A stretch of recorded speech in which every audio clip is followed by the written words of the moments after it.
Rino Tirakatne. I'm pleased to make a contribution here in part two.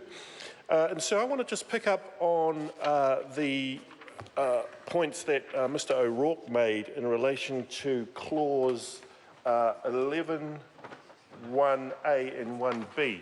Now, sir, those provisions allow Te Runanga o Ngaitahu to give Te Runanga o Ngaitahu the right to appoint two members to this transitional body. Now, sir, I do want to commend the Select Committee or the majority of the committee, that is, for their support of the insertion of that provision, sir, because notwithstanding the deep concern that I have around the principle of democracy, full democracy for the people of Canterbury, I do support the principle of mana whenua representation at the regional council level on ECAN. And sir, I guess what I don't necessarily want to try and lecture Mr. O'Rourke, or I know we have different views and we come from different, we represent different constituencies. But sir, I guess it is fundamental, and this was recognised by the committee itself. Te Runanga o Ngaitahu is the tribal authority over 80% of Te Waiponamu of the South Island. You know, it has significant interests in the management of Canterbury's natural resources. It goes without saying. It is part of of who we are as a people. The landscapes, the mountains, the rivers, the land, the coast, the sea. All of that is just part and parcel of mana whenua. And sir, there are there's been long jurisprudence and long, and most recently treaty settlements which affirm those rights. And that's been continued on in the positive relationship that the Crown has, no matter which government is in power, which parties, to ensure that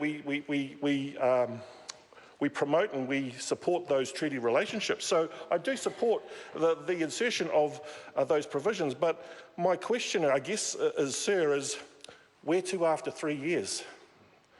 What will mana whenua representation be at a regional council level after 2019? At the moment, you know, Te Runanga o Ngaitahu has been intimately involved in the first phase of commissioners through the requirement that there be expertise in tikanga Māori and also knowledge of the Canterbury area. Well, you can only really go to Ngaitahu for that.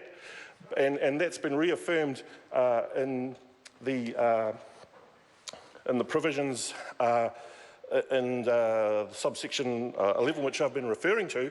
So, but where to from there? Because you know, there is now a precedent that has been set, a wonderful precedent, whereby the mana whenua have been recognised to appoint representatives onto the regional council, onto ECAN, and I am sure that every other iwi up and down the country will be now wanting to have the exact same rights, and rightly so.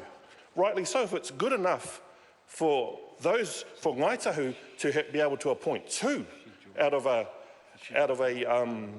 hybrid type transitional body. It's good, you know, every other iwi will have the right to assert that they have the exact same status, and they can actually add their contribution to enhance the decision making that goes on at that level. And that's all Māori have ever wanted. We want to just be equal partners in the decision making that goes on in all levels of Aotearoa.